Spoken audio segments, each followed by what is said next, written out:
नमस्कार, मैं हूं आपके साथ प्रिया तिवारी और आप देख रहे हैं प्राइम टीवी। केंद्र की मोदी सरकार की तरफ से फरवरी महीने में पेश किए बजट का असर शुरू हो जाएगा। अब नए बजट के चलते देश में बड़े बदलाव होने जा रहे हैं, जिनमें कई इस्तेमाल की चीजों पर असर जो है वो देखने को मिलेगा। क्या होंगे वो अहम बदलाव, देखिए ये रिपोर्ट। नए फाइनेंशियल ईयर की शुरुआत के साथ ही कई नियमों में बदलाव होने जा रहे हैं जो सीधे आपकी जेब पर असर डाल सकते हैं। 1 अप्रैल 2025 से बैंकिंग, जीएसटी, इनकम टैक्स और डिजिटल पेमेंट जैसे कई सेक्टर्स में बदलाव लागू होंगे, जिनका असर हर आम नागरिक और बिजनेस करने वालों की जेब पर पड़ेगा। यूपीआई नियमों में बदलाव। National payment corporation of India 1 अप्रैल 2025 से ऐसे मोबाइल बैंकों के यूपीआई ट्रांजैक्शन को बंद करने वाली है जो लंबे समय से इनएक्टिव है। यानी अगर आपके बैंक अकाउंट से कोई पुराना नंबर लिंक्ड है जो लंबे समय से बंद है, तो यूपीआई ट्रांजैक्शन को जारी रखने के लिए आपको 1 अप्रैल 2025 से पहले बैंक अकाउंट से नया नंबर लिंक करा लेना चाहिए। बदल जाएगी जीएसटी की रूपरेखा। आज से जीएसटी नियमों में नए बदलाव लागू होंगे। वस्तु एवं सेवा कर पोर्टल पर अब करदाताओं के लिए सुरक्षा बढ़ाने के लिए मल्टी फैक्टर ऑथेंटिकेशन अनिवार्य होगा। इसके अलावा ई वे बिल केवल उन आधार डॉक्यूमेंट के लिए बनाए जा सकेंगे जो 180 दिन से ज्यादा पुराने नहीं हैं। टीडीएस लिमिट की सीमा बढ़ी।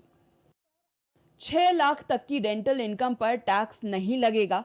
कुछ भुगतानों पर टीडीएस की सीमा को बढ़ाया गया है।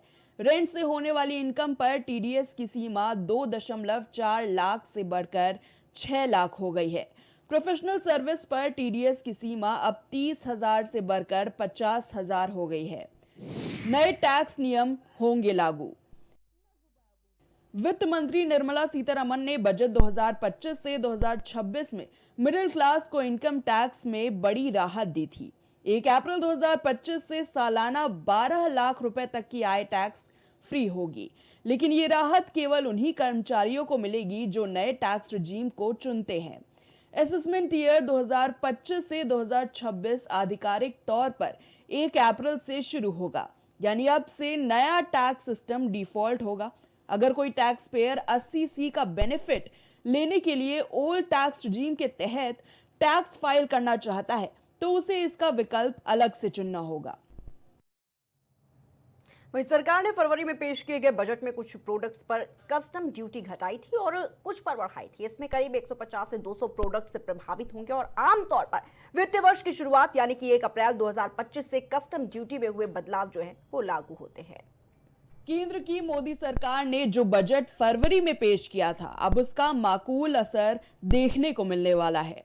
आम आदमी की जरूरत से जुड़ी कुछ चीजें महंगी होने वाली है, तो वही कुछ चीजें सस्ती हो जाएंगी। पहले जान लेते हैं कि आखिर कौन सी चीजें सस्ती होने वाली हैं। क्या होगा सस्ता?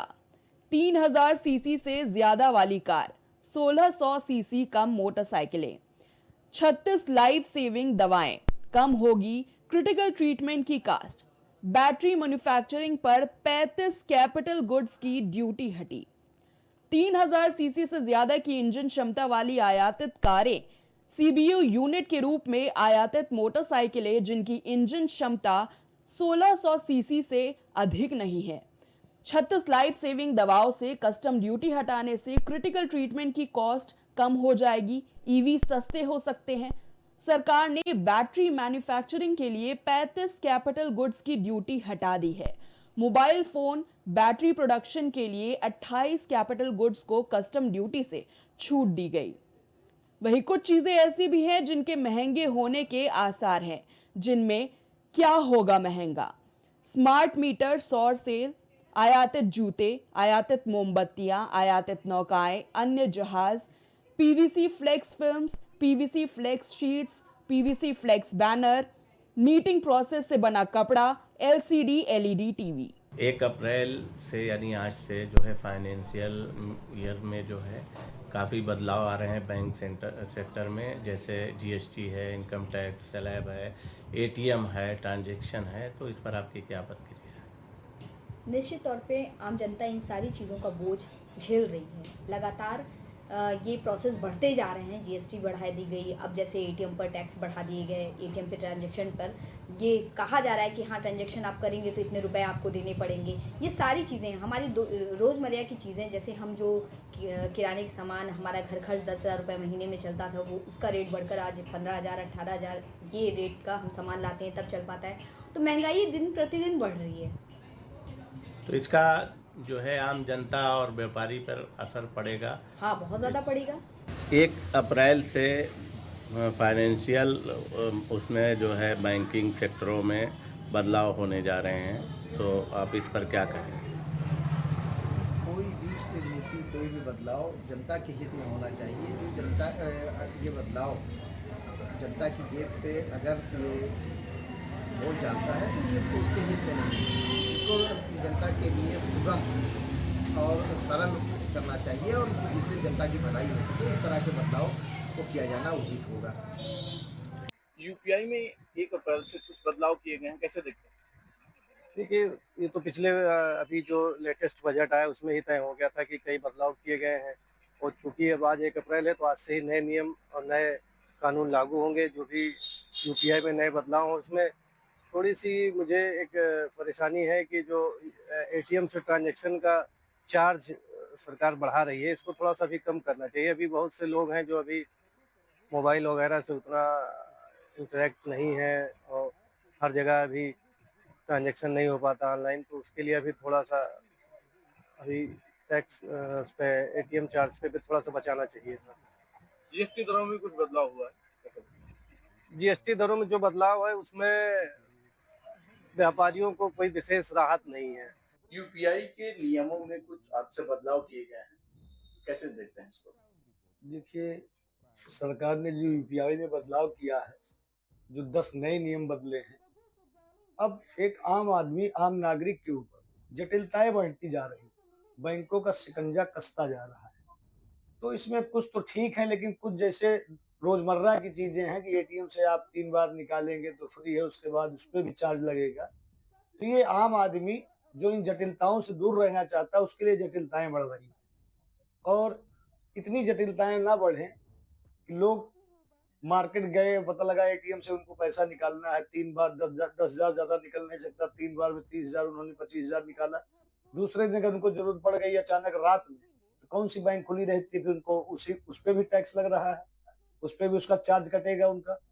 तो कुछ चीजें हैं जो राहत देनी चाहिए सरकार को। देखिए, 1 अप्रैल से जो जीएसटी बढ़ रही है, हम लोगों को, व्यापारियों को बहुत दिक्कत हो रही है इससे, और हम लोग इस सरकार से ये चाह रहे हैं कि जीएसटी जो बढ़ रही है इसे सरकार न बढ़ाए, और क्योंकि माल खरीदारी करने पे हम लोगों को बहुत परेशानी होती है, और ट्रांसपोर्टिंग भी इस समय बढ़ गया है। सुनने में आया है कि ट्रांसपोर्ट भी बढ़ गया है। ट्रांसपोर्ट के कारण हम लोग का माल भी जीएसटी पर्चा से आता है, तो ट्रांसपोर्ट वाले भी बहुत परेशान करते हैं। सरकार से अनुरोध है कि जीएसटी पे रोक लगाए और एक व्यापारियों को आसानी तरीके से जीने का संघर्ष करने दे। हम लोग बहुत परेशान हैं, क्योंकि व्यापार करते करते थक चुके हैं। जीएसटी भरते भरते जीएसटी का लाभ हम लोगों को कुछ भी नहीं मिलता है। जीएसटी भरते हैं, टैक्स भरते हैं, टैक्स का लाभ नहीं मिलता व्यापारियों का। व्यापार पे इसका बहुत प्रभाव पड़ता है। जब से ये जीएसटी बढ़ गई है, लोगों पे माल महंगा होता चला जा रहा है। टोल टैक्स बढ़ेगा तो लोग गाड़ियां जो लेके जाएंगे टोल टैक्स भरेगा, कैसे भरेगा? हर व्यापारी, हर मिडिल क्लास आदमी परेशान है इससे। इस चीज़ को लेकर के सरकार को ध्यान देना चाहिए कि कुछ मिडिल क्लास और व्यापारियों के लिए ध्यान दें, और इसमें जो टैक्स बढ़ा रहे हैं वो कम करने की कोशिश करें, ताकि एक मिडिल क्लास फैमिली और एक मिडिल क्लास व्यापारी अपने व्यापार को आगे ले जा सके। जिस हिसाब से सिलेंडर का दाम बढ़ रहा है, हम महिलाओं को बहुत परेशानी का सामना करना पड़ सकता है, क्योंकि हम लोग किचन में जिस हिसाब से कार्य करते हैं, उससे यही लगता है कि हम लोग इस महंगाई में कैसे मैनेज कर पाएंगे सिलेंडर को लेके। अभी ही त्यौहार का पीछा हुआ है, और आने वाले दिन में भी जो त्यौहार आ रहे हैं, अगर उसमें महंगाई इस तरीके से आएगी तो किचन के बजट में हम लोग फॉलो नहीं कर पाएंगे। सुनने में आ रहा है कि 1 अप्रैल से फिर से सिलेंडर का दाम बढ़ रहा है। उसके बढ़ने से क्या प्रॉब्लम होती है, हम लोगों को जो किचन है उनमें बहुत समस्याएं होती हैं। सारी चीज़ों का दाम बढ़ रहा है, अब इंग्लिश मीडियम में जो बच्चे पढ़ रहे हैं या हिंदी मीडियम में, तो इंग्लिश मीडियम में खासतौर जो एडमिशन बच्चों का होता है, उसकी बुक्स, उसके एडमिशन फीस कितने ज़्यादा चार्ज है, ऊपर से ये सिलेंडर का दाम बढ़ रहा है, तो रसोई घर में हम औरतों को बहुत प्रॉब्लम होती है इसके लिए। क्या मैनेज करने में दिक्कत आती है? बहुत सी परेशानियां करनी पड़ती, पूरे बजट बिगड़ जाता है हम लोगों का। वो तो एक मिडिल क्लास फैमिली को ही समझ में आता है, क्योंकि बहुत ऊंची लेवल को नहीं समझ में आता या नीचे स्तर को, मगर जो मिडिल क्लास है वो हर समय हर एक चीज के लिए कम ज्यादा होता है, तो उसको बहुत परेशानियां होती हैं। तो ये थी कुछ ऐसी जानकारियां जिनका सीधा असर आपकी जेब और आपकी जिंदगी पर पड़ने वाला है। फिलहाल मुझे दीजिए इजाजत। ऐसे ही खबरों को जानने के लिए आप बने रहिए प्राइम टीवी के साथ।